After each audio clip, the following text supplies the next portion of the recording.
traditional flowers, or plan your food around the beer that you'll be serving. So IPAs pair really well with steak or barbecue. Or you can look at complementing your beer flavors. Porters and malted cupcakes or your dessert would go great. And can you go wrong with pretzels and beer cheese? Oh, are you kidding? No. As far as, right? That's my favorite. Yeah. As far as brewery wedding mistakes, I would say, just remember weddings are a time to celebrate, but be responsible and watch out for your family and friends.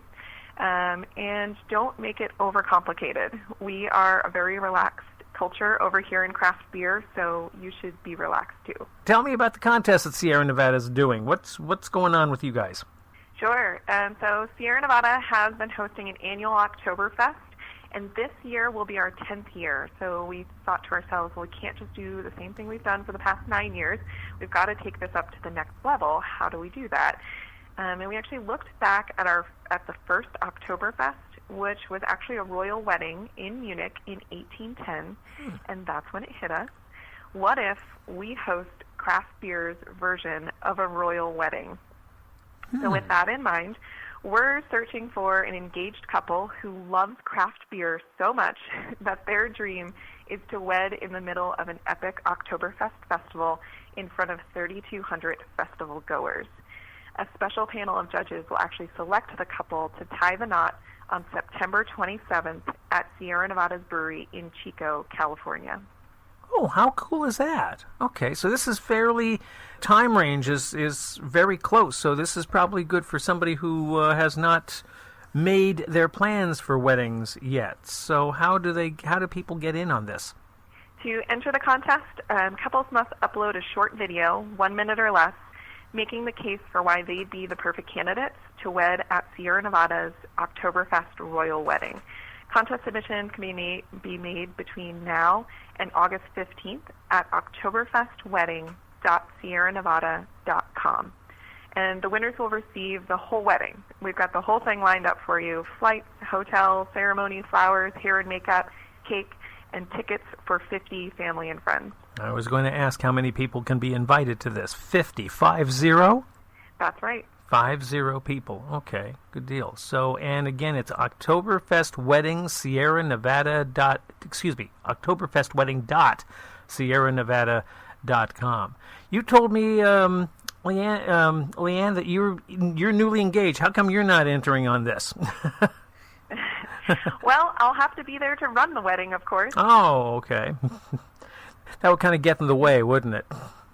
Just a little bit. Are you going to have a brewery wedding? TBD. TBD? We're still figuring it out, but I think it makes sense for me, right? I would think so. Leanne, I thank you for some time out. Best to you. Happy engagement, happy wedding, and best to the winners. By the way, when will the winners be announced? The week following August 15th. So you're gonna be doing a fairly quick turnaround. I suppose you have to because of the planning and all of this and getting all the logistics taken care of. That's right. There we go. Leanne, thank you for your few minutes out. Best to you in Asheville, huh? Thanks so much. Leanne Lozier there. She is the experiential marketing manager for Sierra Nevada Brewing Company. If you want to know more, Oktoberfest Wedding, and that's OKTEOBER Fest Wedding .sierranevada.com. Oktoberfest, and that's with a K, .sierranevada.com.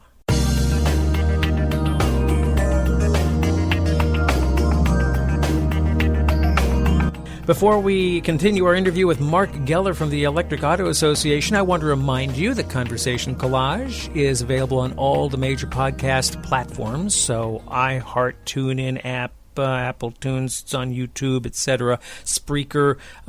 Check out your favorite podcast platform and find us there.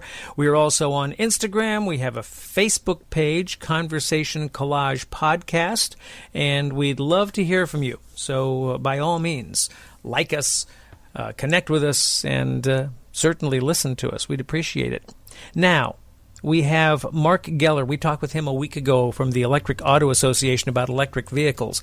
And he talked with us about the market for electric vehicles, how in many ways there are other parts of the world that are doing a better job of promoting and getting people into electric vehicles than we are in this country, but we're trying. Mark Geller knows of what he speaks because he's driven electric cars for almost 20 years now and has more than 200,000 miles of experience in them. And he talked about his experience with electric vehicles. Mark, how long have you been driving an electric vehicle? I got my first electric car in 2001. Why? Well, I got it because, I wanted to try it. I had an old car. I'd always bought old, kind of funky used foreign cars, and it eventually died.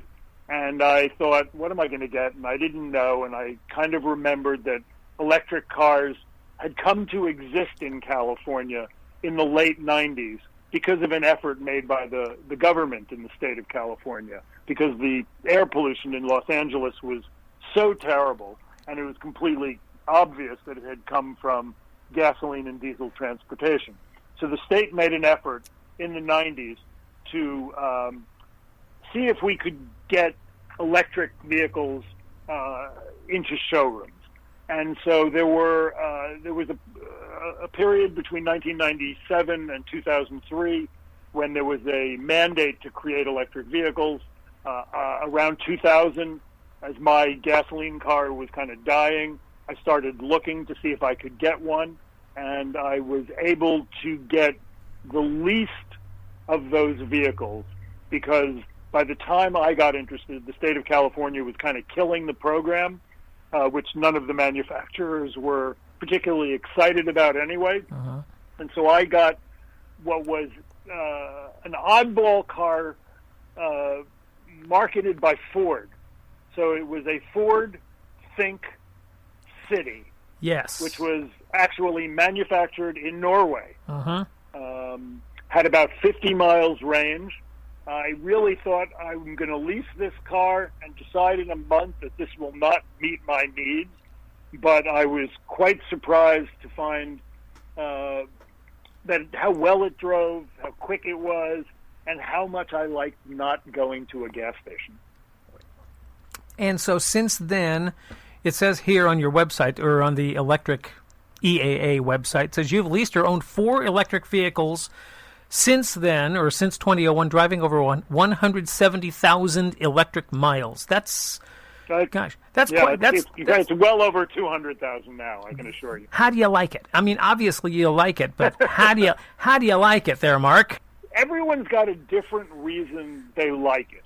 What I have yet to find... so I'll find people who drive electric cars whose love of them is not the same for the same reasons as mine. But for me, the fact that the cars are quiet, the fact that there's no vibration, it's very tiring to drive a car and have this, the cylinders doing their cylinder dance. That affects how you feel. I really love not going to a gas station. I mean, to come home and plug in the car and leave every day in the morning with a full tank is just a tremendous convenience. One of the myths about an electric car is, they take too long to charge up. Uh-huh. To me, that's really not an inconvenience. It's only a problem because we think about the gas station model. Most people's cars sit around for 20 or so hours a day. Maybe, if you're driving that car for 4 hours a day for most people, that's a lot. So that means that there's 20 hours it's sitting around, and if it's plugged in, then it's doing all the work. The fact that it's doing it more slowly than filling a gas tank really makes no difference to me. To me, it takes less time to charge my car because all I do is plug it in the wall and walk away. And when I want to use it again, I unplug it. So I find it a complete convenience. And, I'm not a speed demon, but I like the fact that, if I can pass anybody. Let's talk a little bit to wrap up about the Electric Auto Association. Who joins you? Who are you corporations? Are you community? I mean, who joins it?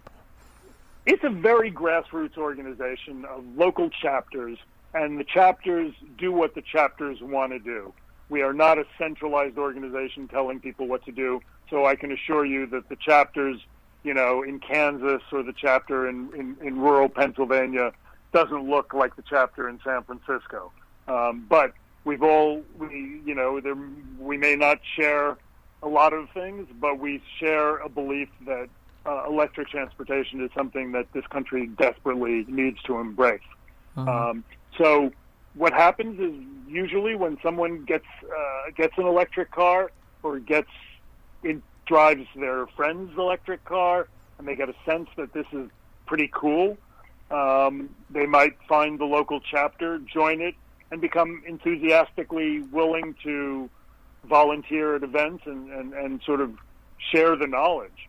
So we've got everybody from students to retired people and everyone in between, men and women. Every demographic is represented in the Electric Auto Association. If anybody wants to know about it, where do they go? Yep, you can go to electricauto.org. That's our website. We publish a monthly magazine called Current Events. Electricians might get the pun there. We sort of, in that monthly magazine, which is only available to members, you learn about the latest cars that are available. And that's one of the things that the organizations, the chapters do, is they get local dealers to bring in cars for people to test drive and to try and, sell their product. And we do our best as the most knowledgeable folks on the block regarding electric cars to teach the dealers who, usually don't know as much as we do. They come to visit us with their car, and we kind of tell them more about their car than they knew, because it's, there's a learning curve about this. And I know there's a National Drive Electric Week coming up in September. Maybe as we get closer to that, we can talk a little bit more about that. I think that'd be fun. That would be great. We've got events in hundreds of cities and towns across the country. We've been doing this for about 6 or 7 years, and there is undoubtedly an event near you. You can go to driveelectricweek.org. You can look at the map and find out where the event is nearest to you. There we are. Great. Now, thank you for a few minutes out and talking about it. Thank you so much, Ken. Mark Geller there. He is a director of the Electric Auto Association.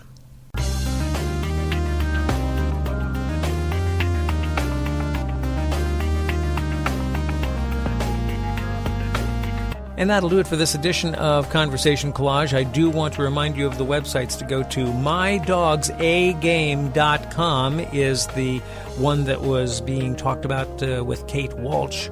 And also oktoberfestwedding.sierranevada.com. Oktoberfest, and that is with a K for October, oktoberfestwedding.sierranevada.com. And if you want to know more about the Electric Auto Association, their website is electricauto.org. electricauto.org. That wraps it up for this edition. I thank you for tuning in, listening, downloading, however you're listening to us. Thank you, and be with us for the next edition, okay? Be good to yourself.